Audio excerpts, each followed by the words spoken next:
سلام، وخت مو بخیر. تاسې پام راړو د نن شپې خبري ټولګې ته. د افغانستان د ولسمشریزو انتخاباتو یو مخکښ نومان عبدالله وایي د میزان د شپږمې په ولسمشریزو ټاکنو کې د ده په مشرۍ د ثبات او همپالنې ټیم لوړې رایې اخیستي او راتلونکی حکومت به دوی جوړوي. په افغانستان کې تیر کال پارلماني ټاکنې یو شمېر ښځینه متعرضې نمایندانې وایي ښایي د ټاکنیزو کمیسیونونو پخواني غړي چې د محکمې لخوا په بند محکوم شوي د پارلمان د ځینو وکیلانو په هڅو خوشي شي. د ټاکنو خپلواک کمیسیون دارالانشا د تیرو ورځې ټاکنې په افغانستان کې لومړنۍ رڼې ټاکنې وي.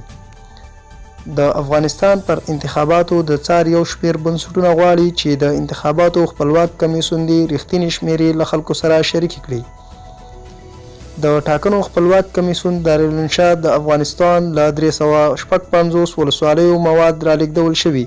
هیڅ نوماند حق نه لري چې ځان بریالی اعلان کړي. د افغانستان د ولسمشریزو ټاکنو نوماند عبدالله یوازې د افغانستان د خلکو پاکې رایې زموږ لپاره د منلو وړ دي، نه بل څه. د غزني والي وایي چې په دغه ولایت کې د طالبانو یو مشهور قوماندان او د طالبانو پخوانی نومول شوی والي مولوي عبدالحنان د افغان پوځیانو لخوا وژل شوی. د افغانستان د انتخاباتو خپلواک کمیسیون وایي له ټاکنو وروسته اوسنی پیل شوی بهیر به په پوره شفافیت مخې ته وړي او ټاکنیز مهالویش سره به سم خلکو ته نتایج اعلان کړي. د افغانستان ملي امنیت شورا وایي چې ملي امنیت سلاکار حمدالله محب به له نړیوالو وغواړي چې افغانانو په مشرۍ او مالکیت د سولې پروسې ملاتړ وکړي. ولسمشر غني او اجرایي رئیس عبدالله نن په کابل کې فرانسې سفارت ته تللي او د فرانسې پخوانی ولسمشر ژاک شیراک د مړینې په مناسبت یې لیکلي بڼه خپل خواخوږي پیغامونه وړاندې کړل. د سعودي ولیعهد وایي که نړۍ ایران مخنیوي لپاره پریکند او پیاوړي ګامونه پورته نه کړي د نړۍ ګټې به لا ډېرې له خطر سره مخ شي.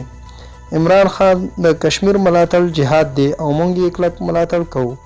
کونړ کې د ټاکنو په ورځ شهید شویو 3 کورنیو سره مرسته وشوه.